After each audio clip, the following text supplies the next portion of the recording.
Hi, I'm Divya. Hi, I'm Kahran. And this is Thinking On Thinking. Welcome to this episode of Thinking on Thinking. This week we talked about our last two interviews of the season with Katieann and Anurati. We had a really interesting conversation talking a little bit about the creative process, as I did with Katieann, but really diving deep into games and game design, a particular fascination of mine and a place where Divya has a wealth of experience. We also gave you a little previews of what we're going to be doing next season, and we can't wait for you guys to join us on the journey. You know what was one of my favorite parts about recording your conversation with Katieann? Yeah? I think apart from Computational Mama, she's the only person that we have interviewed who has listened to a bunch of our podcast episodes. Although Computational Mama didn't have a lot of context because she didn't hear any interviews. She was the first person I interviewed. It's just interesting to sort of hear you talk to someone who in some ways knew what's up. It just felt like you guys got into the groove of the conversation so quickly, and you guys just were able to riff off of each other, because ultimately podcast is a little bit of an improv kind of a thing, right? You have to figure out the other person's energy and you have to move with it. Yeah. Which is sort of like how Anurati and I ended up talking a lot about games, because we were just oh, you played this game, what was that about, right? We just ended up doing a lot of that. Yeah, but it was just interesting to hear you guys talk about just so many common topics and so many things, but also talk in a manner that is how you and I normally talk. I don't know how to say it. I think it came out of very quickly feeling like we had a shared context because we had read some of the same books, and I think there's a lot of, I'm not sure whether to call it spirituality or self-realization kind of topics, but I think there's a lot of overlap between the two, and that we kind of quickly found that those are both places that we'd been spending time.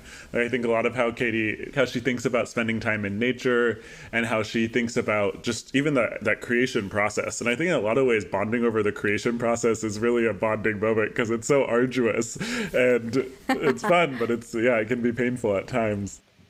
And I also think it's very rare to, not that we have a lack of creative people around us. Both you and I are fortunate that, so many people in our surroundings are creative folk. But it's still very rare to have these conversations where you are just talking about the process of making a thing and talking to another person as a creator. I mean, you and I don't talk to each other as a creator all the time. No, but I think the thing that we do is that we tend to talk to each other at multiple levels. And I was actually reminded of this because of someone I met last week. And something he was saying to me was he was saying that, a lot of times in the queer community, he finds it difficult to find people with depth, or at least who are willing to show themselves as people with depth. I think that feels particularly apropos here because even when we were talking to someone like Computational Mama, right, and we wanted to talk to her about AI, we managed to talk to her at different levels, right? You connected with her as a mother and how that kind of experience has changed her, and even kind of how society has these obligations or expectations of you as a woman in India, and you kind of talked to her at that level as well. So I think that that's kind of what you and I managed to do, and even what Katie and I managed to do a little bit, was yes, we were talking as people who create, but also talking as people who have tried to find that balance with also making money, and then also talking as people who know that they have these shared experiences and kind of shared joys in in nature and in finding just love, happiness. I think one thing that I did feel in the conversation with Katieann and in my conversation with Anurati was that the listeners don't know this. Next season, we are planning to interview pairs who work together, collaborators, whether it is founders or co-creators or other such folks. And maybe you'll get to hear the second half of Fran's story. Yeah, maybe we get to hear that also. That was another thing that I was thinking about, because oftentimes when people talk about making things or when people talk about the creative process, while you would say collaboration is important, there is always this flavor of solitude in the process itself. And I was it would actually be a very different flavor of conversation when you talk to people who are working on things together and building things together. And what does that bring to the table? That's interesting. That reminded me of, those two Israeli psychologists who created the behavioral... Emor Tversky. I don't remember the Yeah. pronunciation of his name. Yeah, I think you're about right. When you hear in interviews what he talks about creating after his partner died, it sounds like it's so hard when you have kind of built your creative process with someone, and then if you no longer have them. Yeah, it's also interesting, at least like for me personally, because I think I like psychologically worked solo until like very recently. I would say like until 2020 when Charu and I made our games together. And then like when we started working together, even though like I would be working on projects and I would be with teams, I knew that like psychologically I was still shielding myself from other people. And it's only like now that I've sort of opened myself up that, like, yeah, okay, this person will be able to impact me and will be able to significantly impact the thing that I'm making. As our longtime listeners will know, one of my very good friends and I have been working on a fantasy novel for the entire duration of our podcast, so at least 2 years at this point. And I was just thinking about how maybe we started it a little early before either of us had fully developed a creative process of our own. And then trying to kind of find one together when you aren't really sure of what you yourself want or need has maybe been part of the struggle that we've faced. I enjoyed your conversation with Anurati also. It was interesting to see you get to kind of dive more deeply as a game designer and kind of have someone who could meet you there. Because I think we talk about games sometimes, but, I never have examples of my own to tell you, right? It's only you telling me examples of games that kind of illustrate this cool thing.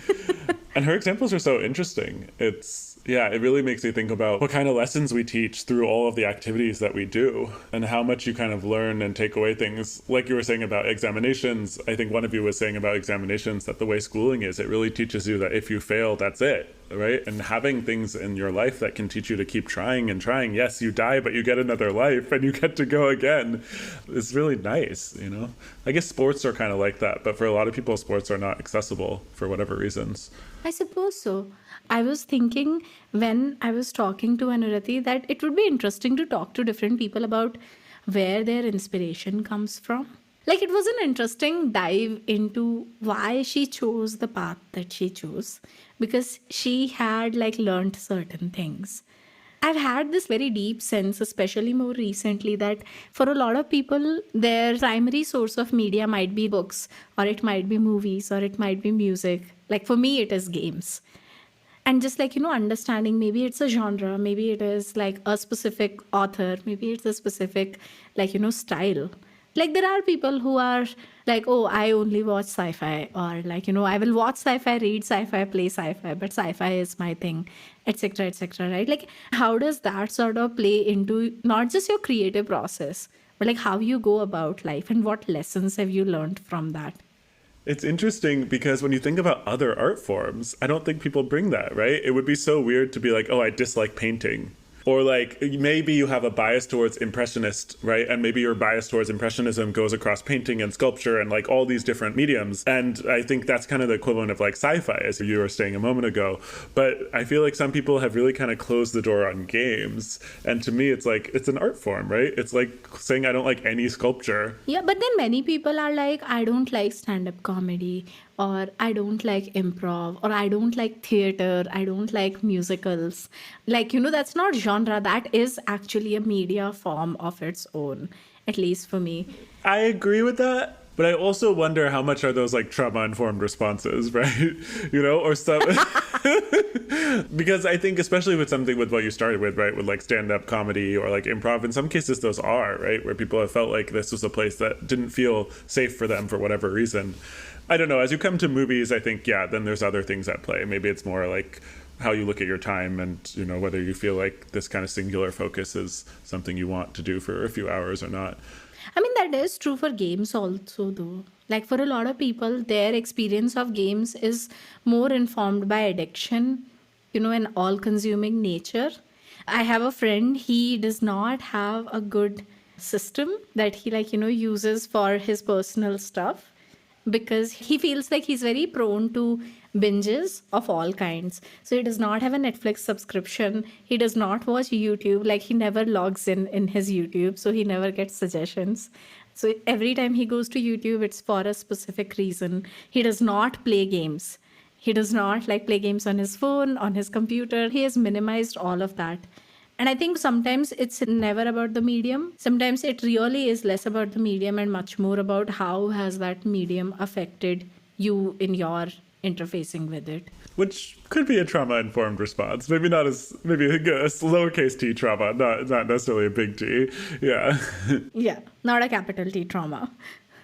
I think also your conversation really reminded me of the topic we talked about, I think, in our first season, but, something you and I have talked about a long time, which is just that it feels like there's a gap in understanding about how game designers or product managers are thinking about people's attention. And we are taking this like zero-sum game, right? Where it's like, I have to win all of their attention and no one else can win any of it. And that just actually is going to lead to loss, because when every single app on your device is trying to get as much of your attention as possible, like you don't have limitless attention, right? We're wearing down people by grabbing for them all the time.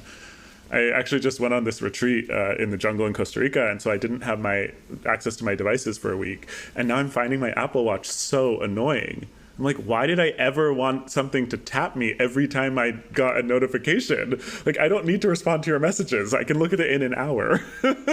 Yeah, it's also interesting like how there is voluntary attention and there is involuntary attention. Being present with something, you are giving your attention to the thing, whatever you're giving it to, right? Even if you're just sitting and looking out of the window. Like you are actually giving your attention to whatever is out of the window.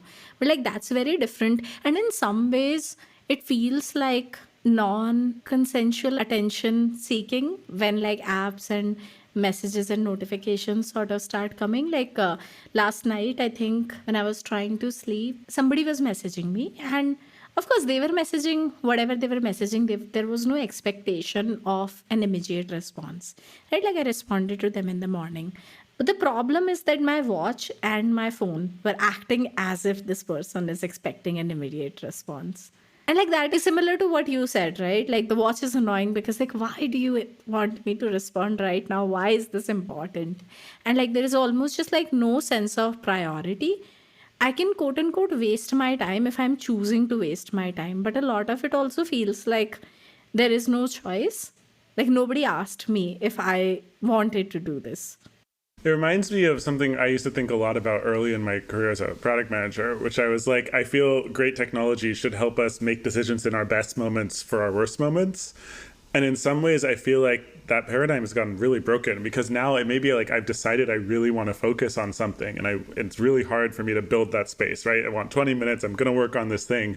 And it's just like, if I'd ever made one small choice, right? If I'd forgotten to turn off notifications for this thing, or like, right, one small little mistake, and it's going to be so hard for me, even in that moment, to be able to do the thing I wanted to do. Yeah, it's so true, because it's like, do you want to turn off your device notifications? Do you want to turn on your iPad notifications? Do you want to turn on your watch notifications? Do you want to turn off your computer notifications? And then even on your computer, do you want there to be a dot, even if the notification doesn't come to you? Because there are so many small ways of like just things grabbing at you almost. It's so interesting that I used to feel like it was such a benefit. Right? I remember when I got my Apple Watch, I was like, oh, now I don't have to check my phone as much. But somehow that switched.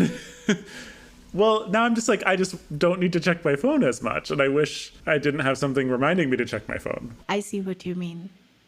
My mom recently got a Garmin like a few months back. And she's like, she just loves the fact that she doesn't have to pick up her phone. There are times when like, she wouldn't touch her phone for the whole day. Like maybe in the night when she's back in her room, then she might pick it up, because she's like, I know if there is a call, I'll get the call on my watch and I'll know that there is a call. Otherwise, like messages in most cases, they don't matter. And it's just interesting that like, for her, it doesn't create that connection of go pick it up right now or go respond right now. And maybe it's just the nature of the relationships that I have, where so many of them are instant communication kind of relationships, right? Like we are texting. And to be fair, like the apps encourage it, right? You can see when someone is typing. And so you're like, oh, you were just responding to me.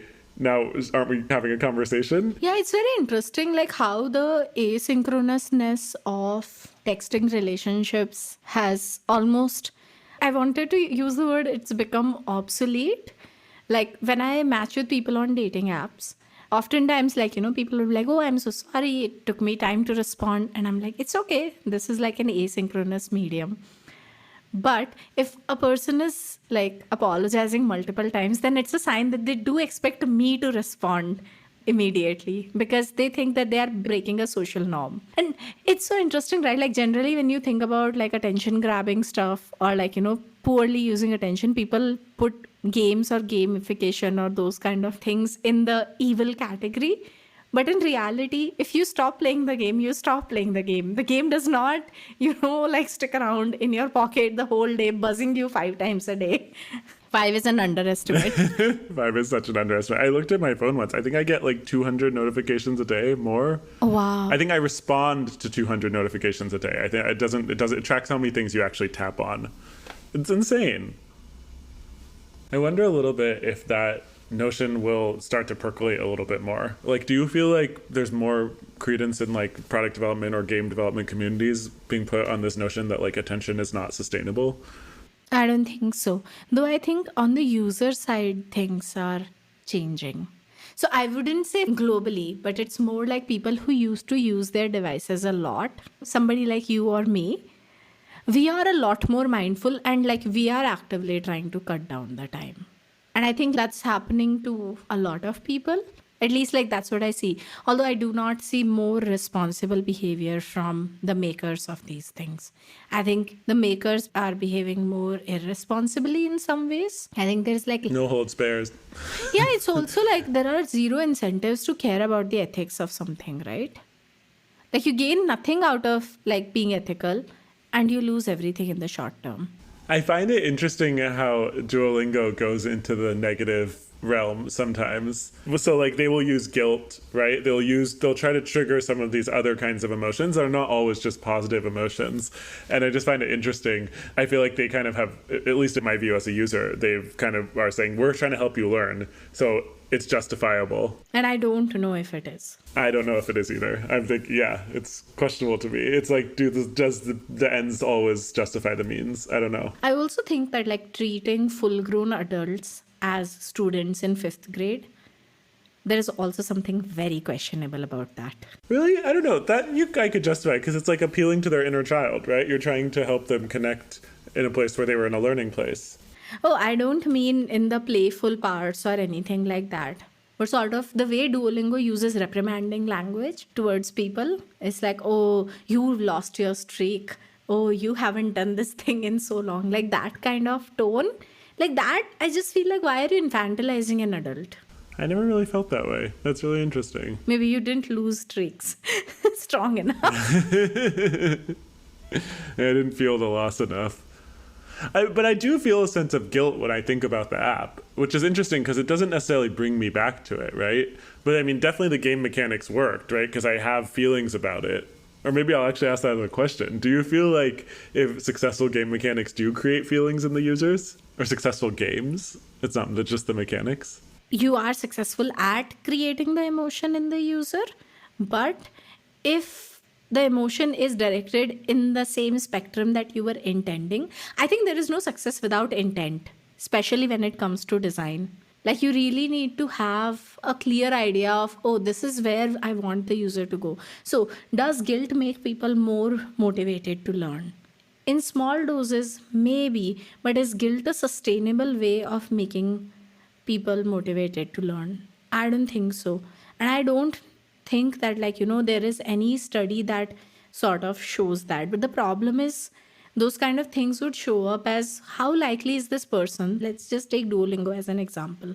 Ultimately, your aim of learning a language is to be able to speak in the language, right?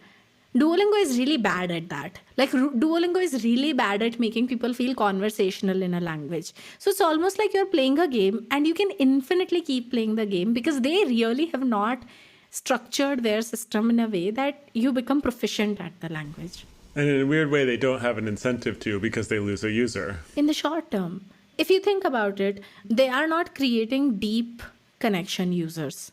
They're not enabling people to learn 4, 5, 6, 7, 8 languages. What they are doing is like, oh my God, I've been wanting to learn Japanese for 5 years. and I've been on my Duolingo course, and I make 1 month long streak, but I break it. But the streak is not going to teach you Japanese. That's interesting. That almost reminds me of some of the conversations we were having with our client on the project we just finished. You want to try and draw as much correlation between the desired objective and the reward as possible. And as you're starting to think about what rewards you're offering, it's just so important to think about, is there a good matching between the frequency that you want this action to be performed and the difficulty of the action?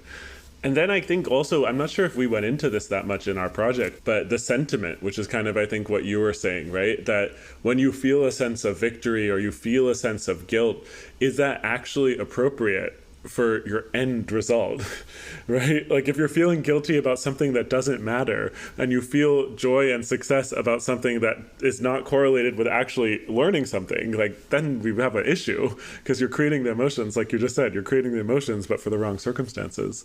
This was something Anurati and I also talked about. Games actually have been shown to increase your resilience. Like kids who have grown up playing games, you have higher resilience, higher failure resilience. There's also another thing, right? Like if you have grown up playing sort of 3D or first person, third person or first person games, your spatial reasoning is a lot better. So kids who have grown up playing those games, they're able to find their way and remember pathways in real life situations much better. Because of course you're navigating through a space and you have to remember the landmarks and, oh, I have to go left from here and I have to take this turn, etc., etc. And I do remember, for example, I would have played Witcher years ago, 2017. It's been a long time, right? And I remember what happened. I remember where I went and how I went there, etc., etc. That's so interesting. I played a lot of those expansion games like Age of Empires, the first StarCraft, right? And I mean, now we're talking mid 90s, I want to say. But yeah, I think all of those, right? You keep expanding, you have to go adventure, you have to understand where things are, you have to understand the patterns of how things appear.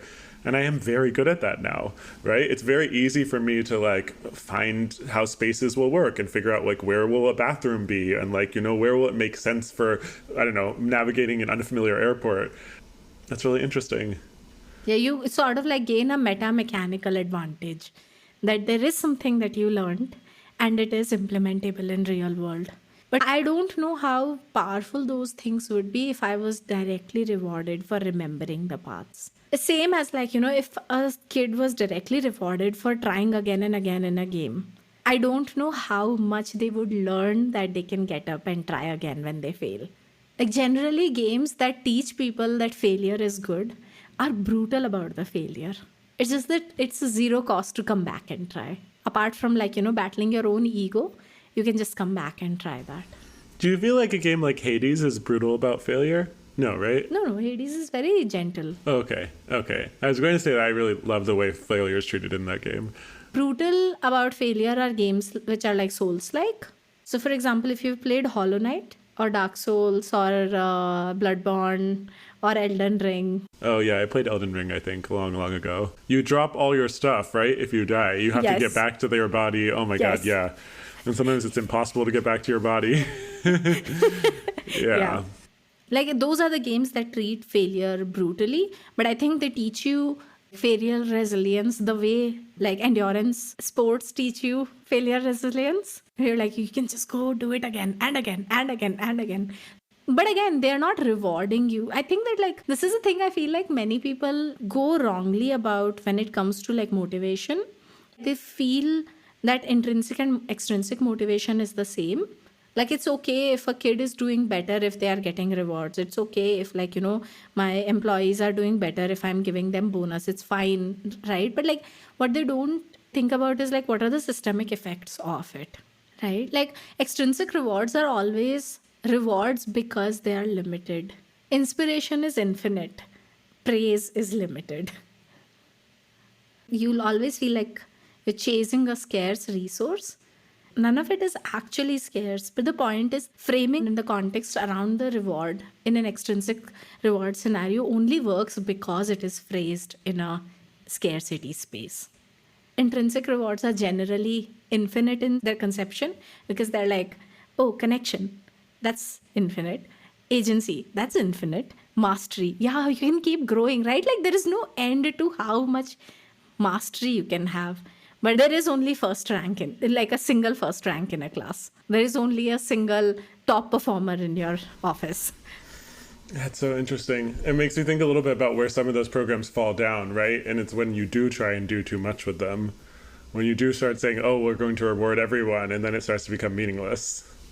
Even when it's like you reward them for different things. It's like, why are you giving out so many rewards? Like, just move on. It's a contrived problem, right? Like, I wonder if motivation inherently is a wicked problem. Have we talked about wicked problems? A long time ago. Yeah, I feel like, I don't know, maybe behavior and motivation, like together, they just feel like a wicked problem. I'm sure, like, as soon as, especially when you add like systems in it, it's like, there will always be some incentives which are counter aligned. Switching gears a little bit, now that we've come to the end of a season of having guests on our podcast, how do you feel about it? I loved having the excuse of just bringing our friends on and talking to them. Like for me, everybody was like, somebody I had only met in like 2023.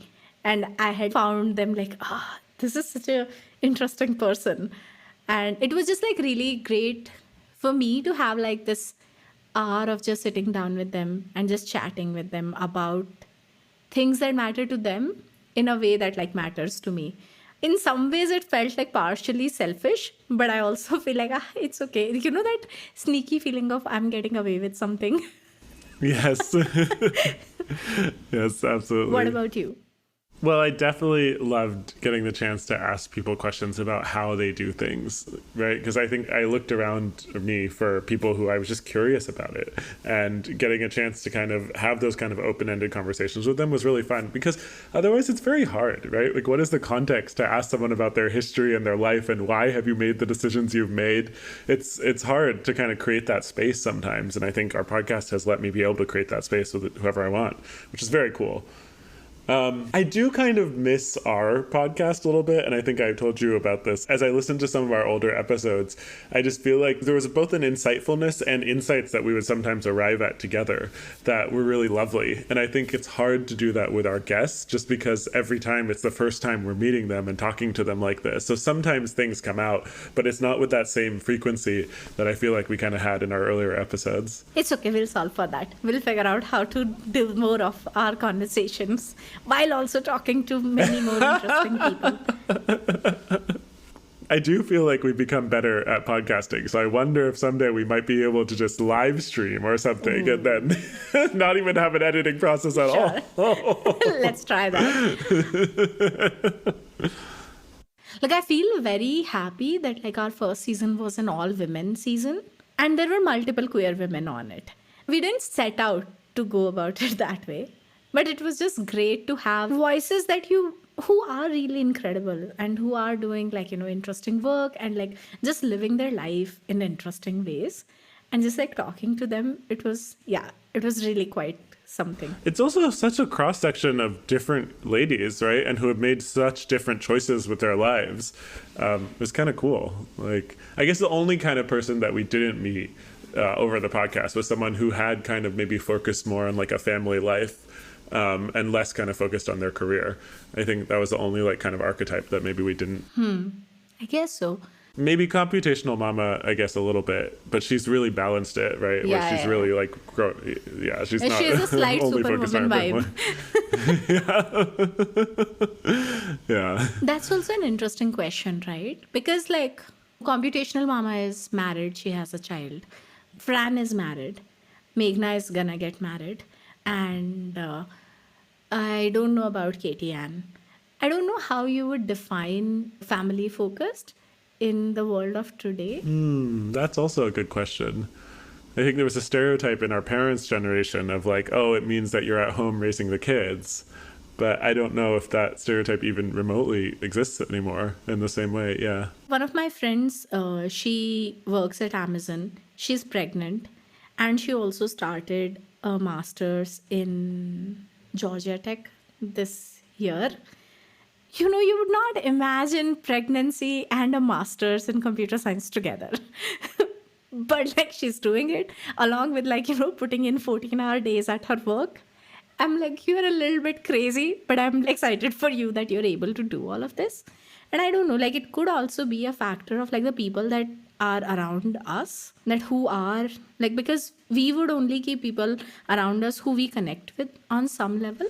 That's fair. And my friends who have kind of stopped working and really focused on raising children, I kind of have lost touch with, unfortunately, right? It's just, I think exactly what you're saying, right? Like the things that kind of connected you and that you can connect over kind of start to slip away when you don't reinforce them. And I also feel like over time, it becomes more and more about having multiple points of connection. For example, maybe initially you and I connected because, oh, we are both in Bangalore and we have a common friend. Then it's like, oh, we are both queer. And then, like, there is another thing, and then there is another thing. And then, oh, now we are working together. And then when you start working together, there are like, 20 other things that you find out. Like, I don't think that, like, as time passes, it's easy to sustain relationships which only have one or two joinery. I wonder about that. Yeah, because I sometimes feel like having shared experiences can be so powerful, but I do think they have a half-life, right? And in some ways, yeah, those can be one strong joinery, but yeah, over time they will half-life, right? They will decay, and like if you don't give more, it can really be difficult.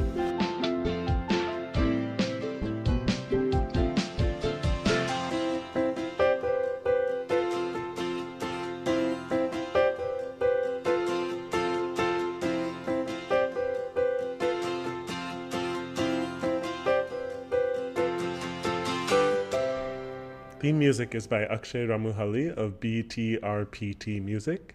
Editing is by Beatnik.